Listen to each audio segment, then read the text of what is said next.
Welcome everyone.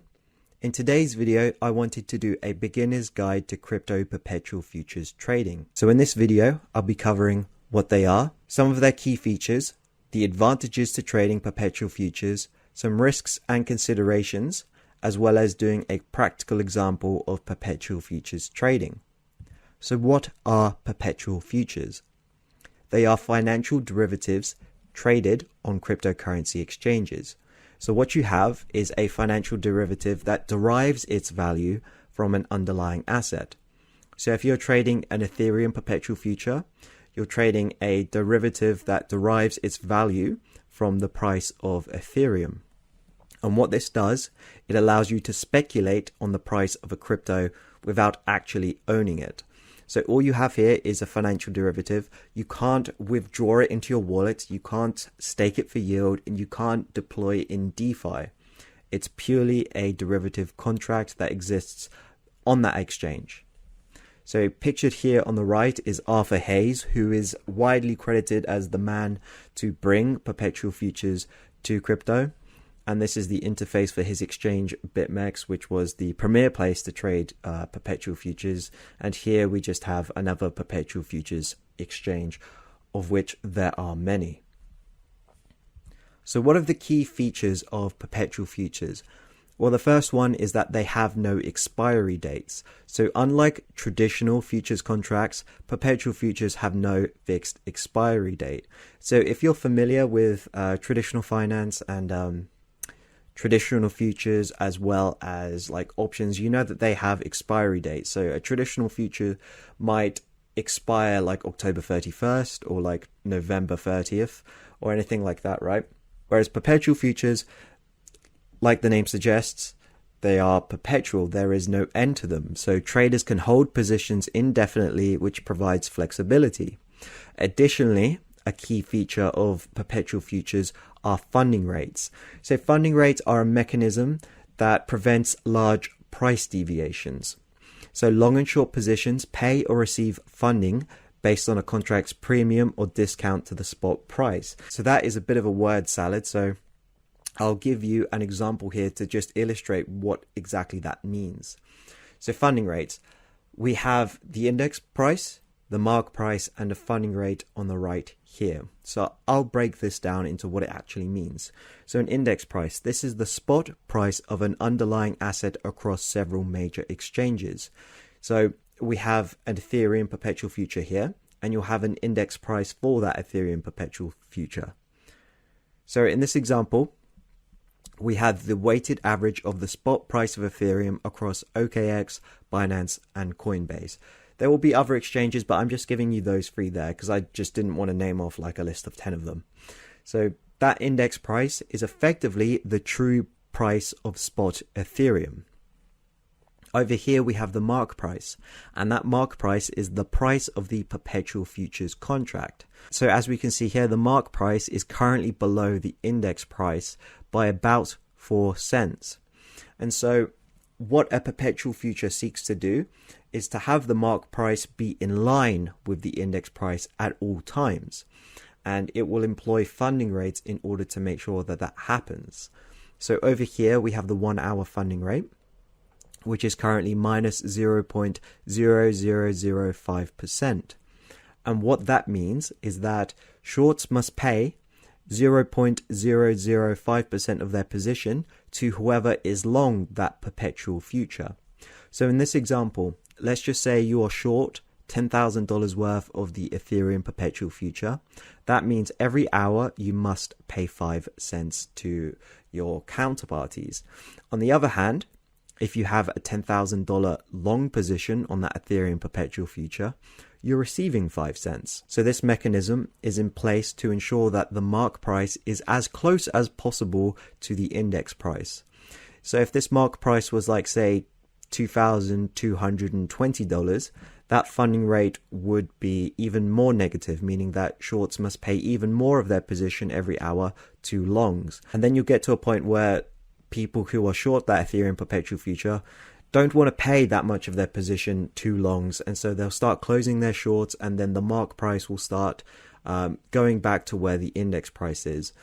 On the other hand, if the mark price is above the index price, this funding rate would be green and it would be positive, meaning that longs must pay the shorts. So you'll probably be seeing a lot of that, particularly in a bull market, as people like to be wildly bullish and then will trade these perpetual futures with a lot of leverage. Now, talking about leverage, we'll get into the advantages of trading with perpetual futures. So the first is that there is 24/7 trading, as there is no expiration date. The second is liquidity. So oftentimes the market for a perpetual future is far larger than its underlying asset. So for example, the Ethereum perpetual future, like across all of the exchanges out there, it's far larger than the spot trading of Ethereum itself. Meaning if you had a lot of money and you wanted to speculate on the price of Ethereum, you might want to go long or short its perpetual future versus the underlying spot asset, as it means that when you're entering or exiting a position, you have less of a price impact. The third advantage is convenience. So a lot of these exchanges will list a perpetual future for an asset, but not have its underlying asset be tradable on its exchange. The next reason is leverage. Oftentimes it means that you can speculate on the price of a crypto with like 5, 10, 20x leverage. And the last advantage of using perpetual futures is that it opens up a ton of advanced trading strategies. Now, I do have a video on my channel called Advanced Crypto Trading Strategies. I'll leave a link in the description down below.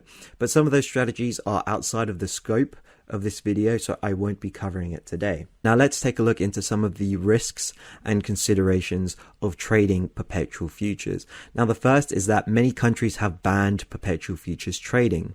So for example, if you're from like the UK and you wanted to do perpetual futures trading on Binance, you're actually banned.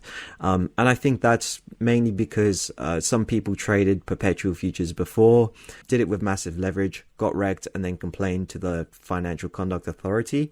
And then the FCA turned around and said, oh, okay, well, no one's allowed to do it. And then, you know, a bunch of other countries have followed suit. So if you're from the United States, you are protected from trading perpetual futures as well. Now, there are ways of getting around this, but again, that is outside of the scope of this video and possibly something that I could touch on in the future. The second consideration is that funding can get pretty expensive. So in a bull market, people are massively bullish crypto. They use a lot of leverage, and oftentimes that forces the mark price way above the index price.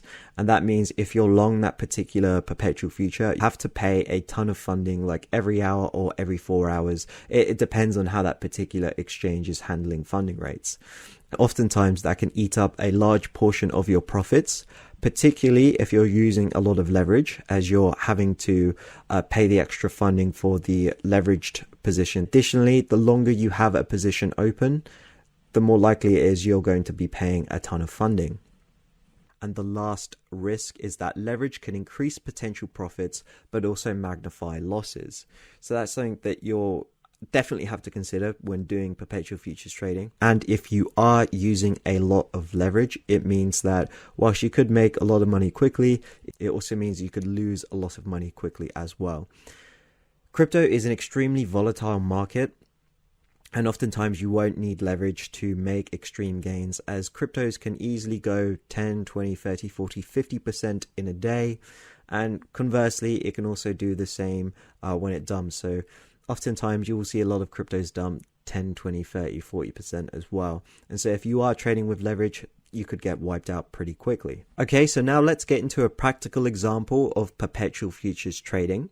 So I'm on Avo, which is a perpetual futures DEX, and that's why I'm able to trade perpetual futures as someone who is from a restricted jurisdiction. So here we're going to be trading an Ethereum perpetual future. And the way that you would do this is very similar to how you would trade regular spot assets.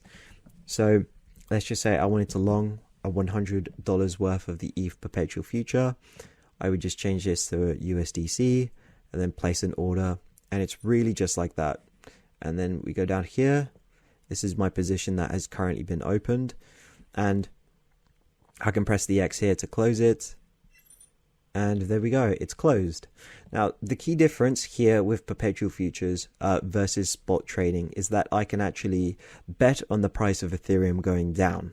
So I can open up a short just like that. And you can't do that with spot trading. I mean, you can do it with spot margin trading, but oftentimes a lot of these exchanges won't offer that. And so that's why perpetual futures trading is quite popular as well, particularly when you get into bear markets, as people are bearish a ton of crypto assets, and you can make a lot of money on the downside. And so it's quite simple actually trading perpetual futures. It can seem a little bit scary when you have a lot of this terminology thrown at you, but hopefully this video was educational and I hope you enjoyed it. So thank you for watching, and make sure to subscribe for more videos like this one.